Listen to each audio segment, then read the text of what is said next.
Hi friends, ఈరోజు మనం reproduction plans నుంచి కొన్ని ప్రీవియస్ ఇయర్ క్వశ్చన్స్ ఎలా వస్తున్నాయి మనం వాటిని ఒకసారి చూద్దాం. సో అప్లికేషన్ బేస్డ్లో ఏ విధంగా వస్తున్నాయి క్వశ్చన్స్. ఇప్పటివరకు మనం లెసన్స్ విన్నాం కదా రీప్రొడక్షన్ ప్లాన్స్లో. సో ఈ ప్రీవియస్ ఇయర్ క్వశ్చన్స్ మనం ఒకసారి ప్రాక్టీస్ చేస్తే బెటర్గా ఉంటుంది. సో ఒక 50 మినిమం ఒక 40 to 50 క్వశ్చన్స్ మనం చూద్దాం ఈరోజు. సో ఇక్కడ చూడండి, after fertilisation what will be the future of these parts of flower, stamens, style, stigma, petal and sepal. Fertilisation తర్వాత అంటే ఫలదీకరణ తర్వాత ఫ్లవర్స్లో ఉన్న పార్ట్స్ ఏమైపోతాయి అని అడుగుతున్నాడు క్వశ్చన్. సో స్టామెన్స్ ఏమైతాయి, style, stigma, petal and sepal. Petal and sepal అనేది ఇక్కడ పుష్పానికి చుట్టూ ఉన్నటువంటి అన్నమాట. ఎప్పుడైతే పువ్వులో రేకులాంటి నిర్మాణాలు ఉంటాయి అవి పెటల్స్ అన్నట్టు. సో దాన్ని పట్టుకొని ఒక ప్రొటెక్టివ్ లాగా ఒక గ్రీనిష్ కలర్లో ఉంటుంది, అది సెపల్ అన్నట్టు. సో ఎప్పుడైతే ఫలదీకరణ చెందుతుందో ఏమేమి ఆ ఫ్యూచర్లో ఫ్రూట్ అవుతుంది కదా, ఆ ఫ్రూట్ అయ్యే ముందు ఏమేమి అక్కడ నుంచి ఊడిపోతాయి, అంటే ఫ్లవర్స్ ఏమేమి ఊడిపోతాయి, ఏవి సపరేట్ అయిపోతాయి, ఏవి మిగులుతాయి అనేది క్వశ్చన్ అన్నమాట. సో ఆన్సర్స్ చూడండి. Persistent except sepal shed off in mostly plants. ఇక్కడ ఆన్సర్లు ఏమన్నాడు, persistent except sepal. Sepal shed off అయిపోతుంది ఎక్కువ ప్లాంట్స్ వల్ల అంటున్నాడు. సెపల్స్ షెడ్ ఆఫ్ అవుతుంది అని ఒకసారి అబ్జర్వ్ చేయండి. Stigma, style, storm and shed off except petal and sepal in some plants. Stigma ఉన్న స్టైల్, స్టామన్ కూడా షెడ్ ఆఫ్ అయిపోతాయి పెటల్స్ కాకుండా అని అంటున్నాడు. సో సిఎం అన్నాడు the shed off except sepal which may be persistent in some plant. ఇక్కడ థర్డ్లో ఏమంటున్నాడు, sepal మాత్రం షెడ్ ఆఫ్ కాదు, మిగతావన్నీ అవుతాయి అన్నాడు, పర్సిస్టెంట్ ఇన్ సమ్ ప్లాంట్స్. అవును. సో ఇక్కడ ఏంటంటే ఆన్సర్ సెపల్ అనేది ఉంటుంది, కానీ పెటల్ అంటే ఆ రేకులు లాంటి, ఆ ఫ్లవర్స్లో ఉన్న రేకులు లాంటి నిర్మాణాలన్నీ ఊడిపోతాయి అనమాట. లాస్ట్కి ఓవరీ నుంచి అక్కడ నుంచి ఓవిల్ అనేది ఏమైపోతాయి అంటే, ఓవిల్స్ ఉంటాయి కదా, ఓవిల్ అనేది ఫ్యూచర్లో ఫ్రూట్లో ఉండే ఒక సీడ్ అనమాట. ఓవిల్ అంటే అది సీడ్ లాగా మారిపోతాయి. సో ఇక్కడ ఆన్సర్ ఏంటంటే after fertilisation the following changes are observed in a flower. There is a formation of diploid zygote and develops it into embryo. Zygote తర్వాత డెవలప్ అయ్యి ఎంబ్రియో అయిపోతుంది, ఒక లేయర్ లాగా ఏర్పడుతుంది, which forms the future plant. ఇది future plant లాగా మారిపోతుంది అనమాట. The ovule become the seed. ఆ ఓవిల్ తర్వాత ఏమైపోతుంది అంటే సీడ్ లాగా మారిపోతుంది, రైట్? ఇది గుర్తుంచుకోండి. And petals and sepals fall of. Most of the plants ఏంటంటే పెటల్స్ అండ్ సెపల్స్, వాటిని పట్టుకొని ఉన్న నిర్మాణాలన్నీ, ఈ ఫ్లవర్లో ఉన్న నిర్మాణాలన్నీ ఊడిపోతాయి అన్నమాట. బట్ ఇన్ సమ్ ప్లాంట్స్, కొన్ని ప్లాంట్స్లలో the shed off except sepal, అంటే సెపల్ కాకుండా పెటల్స్ మాత్రమే ఊడిపోతాయి అనమాట.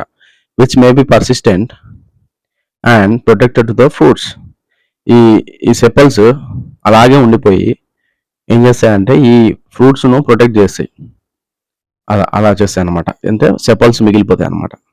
So after fertilisation in plants, ఇప్పుడు సెకండ్ క్వశ్చన్ చూద్దాం. After fertilisation in plants the ovule gets converted into, మనం ఓవరీలో ఏముంటాయి అన్నాం, ఓవిల్స్ ఉంటాయి అనమాట. ఆ ఓవిల్స్ రేపు ఫ్యూచర్లో ఫ్రూట్ అయినప్పుడు ఏమవుతుంది అని అడుగుతున్నాడు క్వశ్చన్. సో జైగోట్ అవుతుందా, సీడ్ అవుతుందా, ఫ్రూట్ అవుతుందా, ఎంబ్రియో అవుతుంది. చాలా మంది ఈ ఆన్సర్ తప్పు పెడతారు. ఫెర్టిలైజేషన్ అనగానే జైగోట్ అయిపోతుంది అనుకుంటారు, కానీ వాడు అక్కడ అడుగుతున్న క్వశ్చన్ ఏంటి, ఓవిల్ ఏమవుతుంది అని అడుగుతున్నాడు. సో ఓవిల్ ఏమైపోతుంది అంటే, మనం ఆల్రెడీ పైన క్వశ్చన్లో డిస్కస్ చేసాం, ఓవిల్ ఏమైపోతుంది అంటే సీడ్గా మారిపోతుంది. ఎప్పుడైతే ఫెర్టిలైజేషన్ జరుగుతుందో అక్కడ ఓవిల్ అనేది ఏమైపోతాయంటే సీడ్గా మారిపోతుంది. After fertilisation in plants the fertilised ovule forms the seed and tissues of the ovary become the fruit. Ovary అనేది ఫ్యూచర్లో ఫ్రూట్ అయిపోతుంది. ఓవిల్ లోపల ఉన్నటువంటి ఓవిల్లో ఉన్నటువంటి అన్ని సీడ్ అయిపోతాయి అనమాట. రేపు ఆ ఫ్రూట్లో ఉండే సీడ్ లాగా మారిపోతుంది. ఇది second question, right? RRB group డిలో ఇచ్చినటువంటి క్వశ్చన్స్. ఇంకా చూద్దాం మనం. The which reproductive part of the flower contain the germ cells.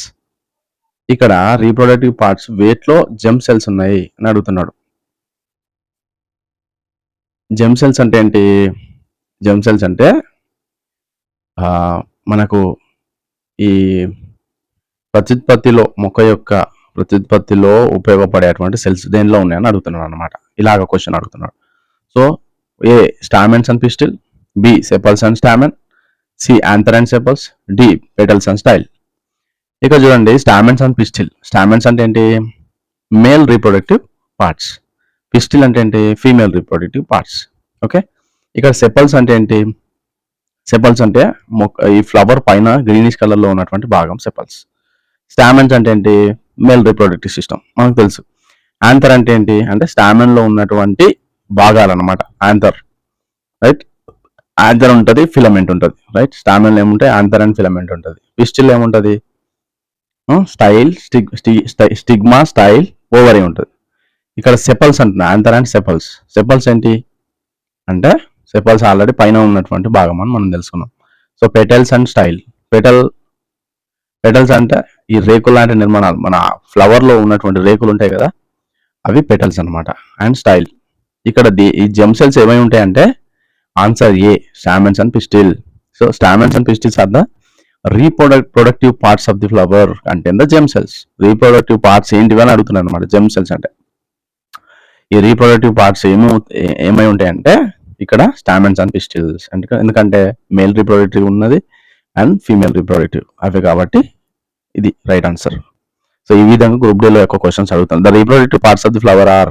So same question చూడండి, సేమ్ క్వశ్చన్ రిపీట్ అయింది 2022లో అండ్ 22 గ్రూప్ డి షిఫ్ట్ 1లో చూసారు కదా.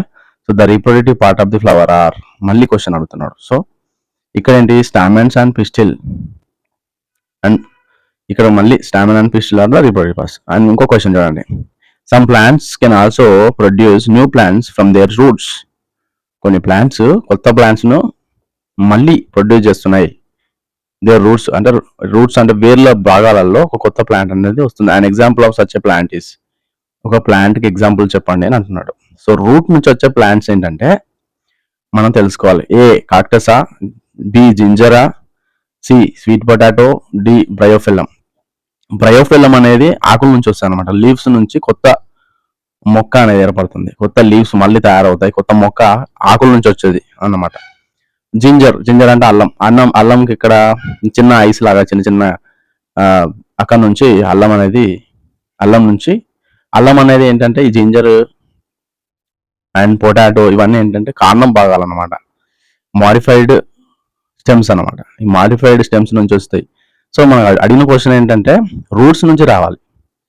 ఇక్కడ రూట్స్ నుంచి వచ్చేవి ఏంటి అంటే రూట్స్ నుంచి వచ్చేటువంటి భాగాలు ఏంటి అని అడుగుతున్నాడు. సో ఇక్కడ ప్లాంట్ ఏదైతే స్వీట్ పొటాటో అనేది ఒక్కటి మాత్రమే ఈ ఆన్సర్ అనమాట. సో ఇక్కడ జింజర్ అనేది ఈ కాండం నుంచి వచ్చేటువంటి రీప్రొడక్టివ్ సిస్టమ్. అంటే ఇది అసెక్సువల్ రీప్రొడక్షన్ జరుగుతుంది. వెజిటేటివ్ ప్రాపగేషన్ అని అంటాం మనం దాన్ని. వెజిటేటివ్ పార్ట్స్ నుంచి అంటే ఈ మొక్కలో ఉన్నటువంటి లీవ్స్, రూట్స్, స్టెమ్ నుంచి వస్తే దాన్ని వెజిటేటివ్ ప్రాపగేషన్ అంటాం. అంటే వెజిటేటివ్ పార్ట్స్ కాబట్టి, మొక్కలో ఉన్న వెజిటేటివ్ పార్ట్స్ కాబట్టి వాటిని మనం ఆ విధంగా పిలుస్తాం. సో ఇక్కడ స్వీట్ పొటాటో అంటే కందగడ్డ తెలుసు కదా మీ అందరికి. కందగడ్డ ఎక్కడి నుంచి వస్తుంది అంటే రూట్స్ నుంచి వస్తాను, వేర్లలో తయారైపోతుంది అనమాట. మొక్క యొక్క వేర్లలో తయారవుతుంది ఈ స్వీట్ పొటాటో అనేది. ఇక్కడ right answer. A type of asexual reproduction is vegetative propagation. In stems, leaves, roots can be produce a new plant. Sweet potato can produce new plants from it's roots నుంచి కొత్త మొక్క ఏర్పడుతుంది. On the other hand ginger and potato can produce new plant from it's stem. Ginger, potato కూడా ఇవి రెండు కూడా stem నుంచి produce అవుతాయి అనమాట. మనం ఆల్రెడీ డిస్కస్ చేసాం. సో బ్రయోఫిల్లం అనేది ఆకుల నుంచి వస్తుంది కొత్త మొక్క. ఇది గుర్తుంచుకోండి, రేపు ఇంకో క్వశ్చన్ కూడా దీని మీద రావచ్చు, రైట్. అండ్ 1776 ఇంకో క్వశ్చన్ చూడండి, 6th question. Which of the following develops into a seedling under appropriate condition. ఇక్కడ which of the following develops into a seedling under appropriate condition. Seedling అనేది ఎక్కడి నుంచి జరుగుతుంది అని అంటున్నాడు. ఏ కండిషన్ లో జరుగుతుంది అని అడుగుతున్నాడు. సో ఇక్కడ ఎంబ్రియో నుంచి సీడింగ్ అనేది జరుగుతుందా, లేదా ఎండోస్పెమ్ అని అన్నాడు. సి సీడ్ కోట్ అన్నాడు. డి కాటిలెడన్స్ అని అన్నాడు. కాటిలెడన్స్. సో ఇది ఏంటంటే ఎక్కడి నుంచి సీడ్ అనేది డెవలప్ అవుతుంది అని అడుగుతున్నాడు. సో ఎప్పుడైతే ఫెర్టిలైజేషన్ జరిగినప్పుడు ఒక జైగోట్ అని ఏర్పడి దాని చుట్టూ అది డెవలప్ అయిన తర్వాత ఎంబ్రియో అనే ఒకటి లేయర్ ఏర్పడుతుంది. సో ఆ ఎంబ్రియో ఏర్పడిన తర్వాత లోపల సీడ్లు ఎక్కడ ఓవ్యూల్స్ లో తయారవుతాయి అనమాట. Embryo develop into a seedling under appropriate conditions, right. This process of development of seedling from a seed is called as seed germination అని పిలుస్తారు దీన్ని. So which of the following, ఇంకో క్వశ్చన్ చూద్దాం. Which of the following is not true about vegetative propagation in plants? Vegetative propagation కానిది ఏంటి ఈ answers లో అని అడుగుతున్నాడు. సో చూద్దాం. So plants bear flowers and fruits earlier than those produce from seeds. B, plants that have lost the capacity to produce seeds can be grown. C, plants produced are genetically different from the parent plant. Okay, plants are grown from root, stem and leaves. Right, ఇక్కడ ఏమంటున్నాడు, vegetative propagation కానిది ఏంటి అని అడుగుతున్నాడు. Vegetative propagation అయ్యింది ఏంటిది మనకు తెలిస్తే కానిది ఏంటో తెలుస్తుంది అనమాట. వెజిటేటివ్ ప్రాపగేషన్ అయ్యేది ఏంటి, వెజిటేటివ్ అంటే ఏంటి, ఫస్ట్ అంటే శాఖీయ భాగాల నుంచి ఒక కొత్త మొక్క ఏర్పడితే దాన్ని వెజిటేటివ్ ప్రాపగేషన్ అంటాం అనమాట. అసెక్సువల్ రీప్రొడక్షన్ అనమాట. సో వెజిటేటివ్ ప్రాపగేషన్ అని జరిగినప్పుడు ఏం జరుగుతుంది, రూట్ నుంచి, స్టెమ్ నుంచి, లీవ్స్ నుంచి కొత్త మొక్క ఏర్పడుతుంది. సో ఇక్కడ వెజిటేటివ్ కాండి అన్నాడు అంటే డి ఆప్షన్ ఎలిమినేట్ చేసాం. రైట్, ఏ ఆప్షన్ చూద్దాం. Plants bear flowers fruits earlier than those produce from seeds. Seeds కంటే ముందే ఫ్లవర్స్ ఫ్రూట్స్ అవుతుంది, దానికి సంబంధించిందే కాదనమాట. Plants that have lost the capacity to produce seeds can be grown. So కొన్ని plants lost the capacity to produce seeds can be grown. ఇది కూడా appropriate గా లేదు. సో సి ఆప్షన్ ఏంటంటే plants produced are genetically different from the parent plant. Genetically parent plant కి different గా ఉంది అంటే అది వెజిటేటివ్ ప్రాపగేషన్ కాదు. ఇది చాలా డీప్ గా అర్థం చేసుకోవచ్చు. ఇక్కడ ఏంటంటే అర్థం, వెజిటేటివ్ ప్రాపగేషన్ అంటేనే శాఖీయ భాగాల నుంచి వస్తుంది కాబట్టి ఈ అసెక్సువల్ రీప్రొడక్షన్ లో ఏం జరుగుతుందంటే దాని మొక్క యొక్క జెనెటిక్స్ అనేది పేరెంట్ యొక్క జెనెటిక్స్ తో సేమ్ ఉంటుంది అనమాట. జెనెటికల్ గా పేరెంట్ లాగానే ఉంటుంది, తల్లి మొక్క లాగానే పిల్ల మొక్క ఉంటుంది అనమాట. సో ఈ అసెక్సువల్ రీప్రొడక్షన్ లేదా వెజిటేటివ్ ప్రాపగేషన్ అనేది తల్లి మొక్క లాగానే ఉంటుంది. ఇది వేరు అది వేరు లాగా ఉండదు అనమాట. సో ఎక్కడ వెజిటేటివ్ ప్రాపగేషన్ కానప్పుడు ఆ యొక్క పేరెంట్ ప్లాంట్ కి డిఫరెంట్ గా ఈ యొక్క పిల్ల మొక్క అనేది ఉంటుంది అనమాట. అంటే third option right answer. Plants produced are genetically different from the parent plant. Genetical గా డిఫరెంట్ గా ఉంటుంది కాబట్టి దీన్ని వెజిటేటివ్ ప్రాపగేషన్ కాదు, దీనిలో లేదు అని మనం చెప్పొచ్చు అనమాట. సో ఇక్కడ ఆన్సర్ ఏమి ఇచ్చాడు చూడండి. Vegetative propagation is known to be the formation and the growth of a new plant by an asexual method. In this method, plants produced are genetically same and not different from the parent plant. మామూలుగా vegetative propagation లో ఏం చెప్పుకున్నాం, genetical గా same ఉంటుంది. కానీ vegetative propagation కానప్పుడు లేదా asexual reproduction కానప్పుడు ఏమవుతుందంటే పేరెంట్ ప్లాంట్ లాగా ఈ మొక్క ఉండదు. సో ఇదే మనకు ఇక్కడ గుర్తుంచుకోవచ్చు అండి. While rest of the given statements are correct, అవన్నీ కూడా వెజిటేటివ్ ప్రాపగేషన్ అయినప్పుడు మాత్రం రైట్ అనమాట. రైట్, ఇంకో question, which of the following is not an example of asexual reproduction? Asexual reproduction కానిది ఏంటి అని అడుగుతున్నాడు. సో గ్రాఫ్టింగ్ అని అన్నాడు, ఫ్రాగ్మెంటేషన్ అన్నాడు, బైనరీ ఫిషన్ అన్నాడు, బడ్డింగ్ అన్నాడు. రైట్, సో ఇక్కడ అసెక్సువల్ రీప్రొడక్షన్ కాంది ఏంటి, బడ్డింగ్ అంటే ఈస్ట్ లో జరుగుతుంది. సో దాని పార్ట్ నుంచే, దాని భాగం నుంచే వస్తుంది కాబట్టి ఇది అసెక్సువల్ రీప్రొడక్షన్. రైట్, అది సీడ్ నుంచి రాదు కాబట్టి asexual reproduction. Right, binary fission, ఈ బైనరీ ఫిజన్ అనేది కూడా ఇది కూడా సేమ్ అసెక్సువల్ రీప్రొడక్షన్. ఫ్రాగ్మెంటేషన్ ఎక్కడ జరుగుతుంది అంటే ఆల్గేలో ఫ్రాగ్మెంటేషన్ జరుగుతుంది. అంటే ఒకటే శైవలం అనేది 2-3 శైవలాలుగా లేకపోతే కొన్ని శైవలాలుగా విడిపోతూ ఉంటుంది అనమాట. దీన్ని ఫ్రాగ్మెంటేషన్ అంటాం. Grafting is a method of artificial propagation in which the stem of 2 plants are cut, one with and the other without roots. Without root లేకుండా కట్ చేస్తాం and then join together to form a single plant. ఈ విధంగా 2 వేరు భాగాలను తీసుకొని single plant చేస్తాం. Asexual reproduction is a type of reproduction that does not involve the fission of gametes, but the plant can grow depending on their natural ways as that of fragmentation. So binary fission and budding. So ఈ విధంగా ఈ answer grafting అనేది right అనమాట. Right, asexual reproduction కి కానిది ఏంటంటే grafting అనమాట. ఎందుకు గ్రాఫ్టింగ్ అంటే ఇది వేరే మొక్క ఆర్టిఫిషియల్ గా ప్రాపగేషన్ చేస్తున్నాం. సో 2 plants తీసుకొని కట్ చేసి రూట్స్ లేకుండా కట్ చేసి దాన్ని జాయిన్ చేసి మనం కొత్త మొక్కను ఏర్పరుస్తున్నాం కాబట్టి ఇది అసెక్సువల్ రీప్రొడక్షన్ లో ఇన్వాల్వ్ కాదు. ఇది డిఫరెంట్ గా ఉంది కాబట్టి ఇది ఇక్కడ రైట్ ఆన్సర్ అన్నట్టు. ఇంకో క్వశ్చన్ చూద్దాం. Where can we find a plumule in a plant? Plumule in a plant అంటే ప్లూమ్యూల్ అనే భాగం ఎక్కడ ఏర్పడుతుంది, ఎక్కడ మనం చూడొచ్చు అని అడుగుతున్నాడు. In a flower, in a seed, in a leaf, in the route tips. ఈ ప్లూమ్యూల్ అనేది ఈ భాగం ఎక్కడ ఉంటుంది అని అడుగుతున్నాడు. ఇది ఎక్కడ అంటే ఎంబ్రియో. మామూలుగా దీన్ని ఎలా అంటే ఫ్లవర్ దగ్గర ఉంటుందా అంటే సీడ్ దగ్గర మనం గమనిస్తాం అనమాట. ఈ పార్ట్ ని మనం సీడ్ దగ్గర చూస్తాం. ఎలా అంటే ప్లూమ్యూల్ is a part of the embryo which emerges from the seed and develop in to the shoot of the plant and further develops organs such as the stem, flower, fruit and seed. First అంటే ఈ ప్లూమ్యూల్ అనేది ఎక్కడంటే మెల్లగా seed నుంచి కొంచెం develop కాగానే మనకు ఒక షూట్ అనేది కనిపిస్తుంది. షూట్ అంటే ఒక కాండం లాగా చిన్న భాగం బయటకు వెళ్తుంది కదా, సో ఒక మొలకెత్తే భాగం దగ్గర లేదా ఒక విత్తనం దగ్గర ఇది కనిపిస్తుంది అనమాట. దీన్ని ప్లూమ్యూల్ అంటాం. అండ్ ఇంకో క్వశ్చన్ చూద్దాం. Which of the following plants produce unisexual flowers? Unisexual flowers అంటే ఏంటి ఫస్ట్ మనకు తెలియాలి. సో యూనిసెక్సువల్ అంటే ఏదో ఒక మేల్ ప్రొడక్టివ్ సిస్టమ్ అని ఉంటుంది దానిలో, లేకపోతే ఫీమేల్ రీప్రొడక్టివ్ సిస్టమ్ అన్న ఉంటుంది. ఏదో ఒకటి ఫ్లవర్లో ఉంటుంది అనమాట. సో దాన్ని మనం ఏమంటాం? యూనిసెక్సువల్ ఫ్లవర్ అంటాం. రెండు కలిగి ఉంటే బైసెక్సువల్ ఫ్లవర్ అంటాం. సో ఇక్కడ ఇచ్చిన క్వశ్చన్లో ఏంటంటే యూనిసెక్సువల్ ఫ్లవర్ అంటే మనకి ఏదో ఒక రీప్రొడక్టివ్ సిస్టమ్ ఉంది అన్నమాట.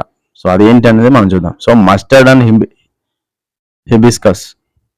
సో మస్టర్డ్ అంటే ఏంటిది? ఆవాలు. హిబిస్కస్ అంటే మందారపు చెట్టు. ఇది యూనిసెక్సువల్ ఫ్లవర్ కాదు, రైట్? ఇది bisexual flower. And watermelon and papaya. Watermelon and పపాయలో సో యూనిసెక్సువలే ఉంటుంది, right? Hibiscus and papaya. Hibiscus already మనం డిస్కస్ చేసాం, ఇది bisexual flower. And watermelon and mustard. Mustard అంటే ఆవాలు కూడా bisexual flower. So right answer ఏంటంటే watermelon and papaya is the unisexual flowers, right? Which of the following is not a component of the male reproductive part of flower? ఇందులో male reproductive part ఏంటి అని అడుగుతున్నాడు. Not a component of male అంటే male కానిది అని అడుగుతున్నాడు. చూద్దాం. Anther అంటే ఇది మేల్ పార్ట్ కి సంబంధించింది. అండ్ స్టైల్ అనేది ఫీమేల్ కి సంబంధించింది. పోలెన్ గ్రెయిన్స్ దేనిలో ఉంటాయి? యాంథర్ లో ఉంటాయి. సో ఇది కూడా మేల్ పార్ట్ కి సంబంధించి. ఫిలమెంట్ కూడా మేల్ పార్ట్ కి సంబంధించి. మేల్, యాంథర్, ఫిలమెంట్, పోలెన్ ఈ మూడు కూడా మేల్ పార్ట్ కి సంబంధించి. కానిది ఏంటి అని అడుగుతున్నాడు క్వశ్చన్. సో అందరూ చిన్న మిస్టేక్ చేస్తారు. సో మేల్ రీప్రొడక్టివ్ పార్ట్ అనగానే చూస్తారు, యాంథర్ అని పెట్టేస్తారు, ఎందుకంటే తొందర క్వశ్చన్ కి ఆన్సర్ చేయాలని. సో ఇక్కడ ఏంటంటే ఆన్సర్ స్టైల్ అనేది answer, right? Which of the following is the female reproductive part of the flower? Female reproductive part ఏంటి అని అడుగుతున్నాడు. క్లారిటీగా క్వశ్చన్ చదివి చేయాలి, రైట్? సెపల్, పెటల్, స్టామెన్, పిస్టిల్ 4 ఇచ్చాడు. సెపల్ కరెక్టా? సెపల్ ఎక్కడ ఉంటుంది? పెటల్ ఎక్కడ ఉంటుంది? పెటల్ అనేది రేకులు లాంటి భాగం. సెపల్ అంటే ఏంటిది? గ్రీనిష్ కలర్ లో ఉంటుంది సెపల్, రైట్? పిస్టిల్ ఎక్కడ ఉంటుంది? పిస్టిల్ అంటే మిడిల్ పార్ట్. పిస్టిల్ ఏముంటుంది? Female reproductive part, right? Female reproductive part అడుగుతున్నాడు కాబట్టి pistil is the right answer. స్టామెన్ అంటే male reproductive part, right? Which of the following type of the asexual reproduction is shown by the bread mold rhizopus? bread mold rhizopus అంటే దేనికి సంబంధించింది? ఇది ఏ జాతికి సంబంధించింది అంటే ఫంగస్. ఇప్పుడు అంటే శిలీంధ్రాలు ఎక్కడ ఉంటాయి? బ్రెడ్ మీద ఒక తేమ కలిగినటువంటి ప్రాంతంలో ఒక చల్లని ప్లేస్ లో మనం బ్రెడ్ పెట్టినప్పుడు ఏమైందంటే దానిపైన స్పోర్స్ అనేవి ఏర్పడతాయి అన్నమాట. ఈ శిలీంధ్రాలు చిన్నగా ఇట్లా స్పోర్ట్స్ లాగా ఒక తేలిక గాల్లో అవి ఎగిరి ఏమైతాయంటే బ్రెడ్ మొత్తం స్ప్రెడ్ అయిపోయి అంత డ్యామేజ్ చేస్తాను, పాడైపోయేటట్టు చేస్తాయి. So many spores are stored in sacs called sporangia. So when sporangia burst, single cell thick or thin walled structures called spores are obtained under favorable condition, they develop into new plant. So ఆ విధంగా చిన్న plants లాగా అవి ఇవి ఏర్పాటు చేసుకుంటాయి. దీన్ని ఏమని మనం తెలుసామంటే స్పోర్ ఫార్మేషన్ అంటాం. Spore formation is the right answer. Birding అంటే ఈస్ట్ లో జరుగుతుంది. రీజనరేషన్ అలా పిలవం మనం. ఫిజన్ అని పిలుస్తామా? పిలవము. సో స్పోర్ ఫార్మేషన్ అని పిలుస్తాం. ఇది బ్రెడ్ మోల్డ్ మీద జరిగితే స్పోర్ ఫార్మేషన్ అంటాం. So which of the following is bisexual flowers? Bisexual flowers already మనం డిస్కస్ చేసాం. హిబిస్కస్ అండ్ మస్టర్డ్ అనేది బైసెక్సువల్ ఫ్లవర్స్. ఎందుకు హిబిస్కస్ అంటే ఏంటి, మందార చెట్టు, మస్టర్డ్ అంటే ఆవాలు. సో ఈ రెండు కూడా బైసెక్సువల్ ఫ్లవర్స్, అంటే రెండు పార్ట్స్ ఉంటాయి అనమాట. ఫీమేల్ పార్ట్ ఉంటుంది, మేల్ పార్ట్ ఉంటుంది, right. And next question is, which of the following part of a flower develops into fruit after fertilisation? A part అనేది ఫ్రూట్ లాగా మారుతుంది అంటున్నాడు. సో ఇక్కడ బాగా గుర్తుంచుకోవాలి, ఓవరీ అడుగుతున్నాడు, ఓవిల్ అడుగుతున్నాడు, పిస్టిల్ అడుగుతున్నాడు, పెటల్ అడుగుతున్నాడు. సో అందరూ ఏమనుకుంటారంటే ఫెర్టిలైజేషన్ తర్వాత పిస్టిల్ మారిపోద్దని అనుకుంటారు, పెటల్ మారిపోద్ది అనుకుంటారు. నో, ఏంటంటే ఆన్సర్ ఓవరీ. ఓవరీ అనేది ఫ్లవర్ గా మారిపోతుంది, ఓవ్యూల్ అనేది సీడ్ గా మారిపోతుంది. అందరు బాగా గుర్తుంచుకోండి, ఓవ్యూల్ అనేది లోపలి భాగం అనమాట, ఓవరీ అనేది పైన కనిపించే స్టిగ్మా తర్వాత స్టైల్ ఉంటుంది, స్టైల్ తర్వాత ఓవ్యూల్ ఉంటుంది అనమాట. సో ఈ ఓవరీ ఉంటుంది. సో ఈ ఓవరీ నుంచి ఫ్రూట్ ఏర్పడుతుంది, ఫ్లవర్ ఏర్పడుతుంది. సారీ, ఈ ఓవిల్ అనేది, ఓవరీ అనేది ఫ్రూట్ గా మారిపోతుంది ఫ్యూచర్ లో, ఎప్పుడైతే ఇంకొక ఫ్రూట్ గా మారిపోతుంది. అండ్ ఓవిల్ అనేది లోపల ఉంటుంది కాబట్టి అక్కడ ఏమైతుందంటే గింజలు అంటే సీడ్స్ అనేవి ఏర్పడతాయి అనమాట. సో ఇది బాగా గుర్తుంచుకోండి, ఇది చాలా సార్లు వచ్చిన క్వశ్చన్. సో ఓవిల్ నుంచి సీడ్ వస్తుంది, ఓవరీ నుంచి ఫ్రూట్ వస్తుంది, right. Which type of the reproduction allows greater variation to be generated? చాలా సార్లు అడిగింది ఈ question. Which type of reproduction allows greater variation to be generated?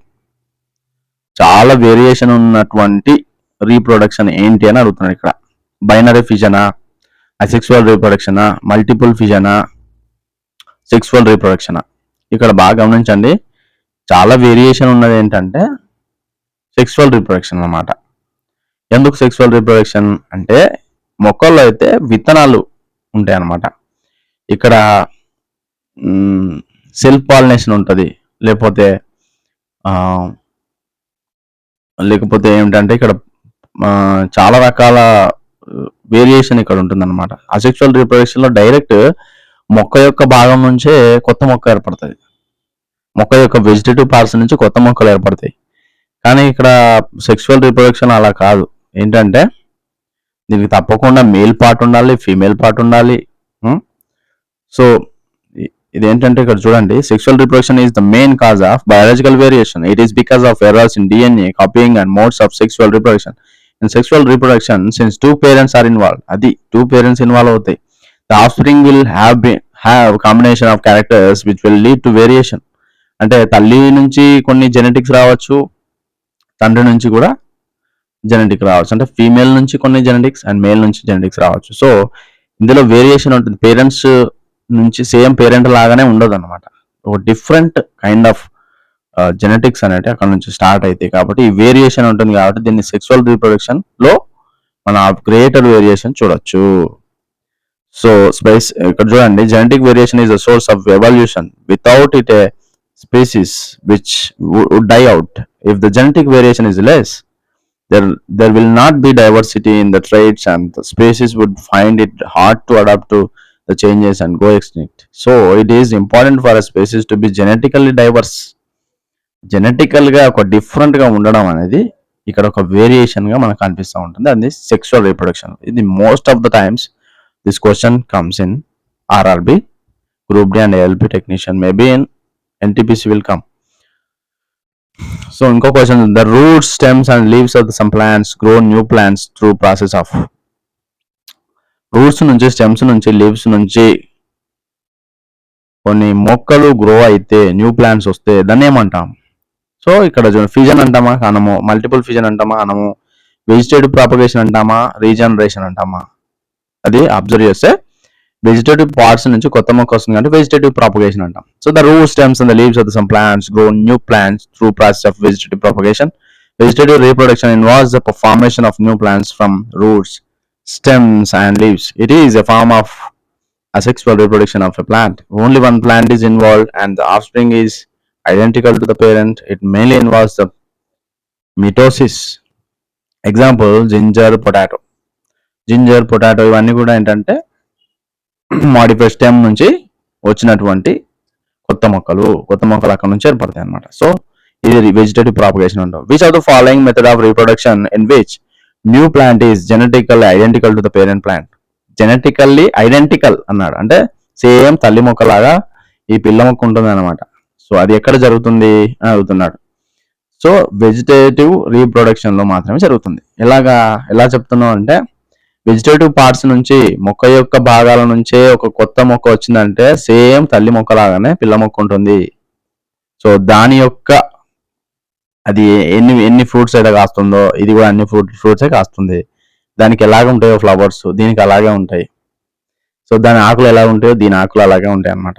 దాని ఫ్రూట్ టేస్ట్ ఎలా ఉంటుందో దీని ఫ్రూట్ యొక్క టేస్ట్ అలాగే ఉంటుంది. సో సేమ్ జెనెటిక్స్ ఐడెంటికల్ గా రావడాన్ని మనం ఏమంటే వెజిటేటివ్ రీప్రొడక్షన్ లో చూస్తాం. వెజిటేటివ్ పార్ట్స్ నుంచి వచ్చినటువంటి మొక్కలో మాత్రమే ఇటువంటి జెనెటికల్లీ ఐడెంటికల్ అని చూస్తాం. After fertilisation the dash develops into seeds. Seed గా ఏది మారిపోతుంది అన్నాడు. So many times this question comes in RRB. Stigma, ovary, ovule, egg. చూడండి, స్టిగ్మా, ఓవరీ, ఓవిల్, ఎగ్, ఈ 2 క్వశ్చన్స్ చాలా టైమ్స్ వచ్చినాయి. ఏంటంటే సీడ్ గా మారిపోతుంది ఏంటి అని అడుగుతున్నాడు. ఓవిల్ లోపల ఉంటుంది ఓవరీలో. సో ఈజీ గుర్తుపెట్టుకోండి, ఓవిల్ లోపల ఓవరీలో ఉంటుంది కాబట్టి ఓవిలే రైట్ ఆన్సర్. ఓవిల్లో ఫ్యూచర్ లో ఓవిల్ అనేది సీడ్ గా మారిపోతుంది, ఓవరీ అనేది ఫ్రూట్ గా మారిపోతుంది. రైట్. ఓవరీ అనేది పైన ఉన్నటువంటి భాగం అనమాట. ఈ ఫీమేల్ రీప్రొడక్టివ్ పార్ట్ లో పైన ఉన్నటువంటి ఇట్లా ఉబ్బుగా ఉండేటువంటి భాగం, ఒక అండకోశం లాగా ఉండేటువంటి భాగం ఈ ఓవరీ అనమాట. సో ఓవరీ అనేది ఫ్రూట్ గా మారిపోతుంది, ఓవిల్ అనేది సీడ్ గా మారిపోతుంది. After fertilisation the ovules develop into seeds. Ovule means the egg of a seed. In any seed producing plant, the ovules are structures where female reproductive cells are formed and stored. So ఇది అన్నమాట. Right. ఓవిల్ అనేది right answer.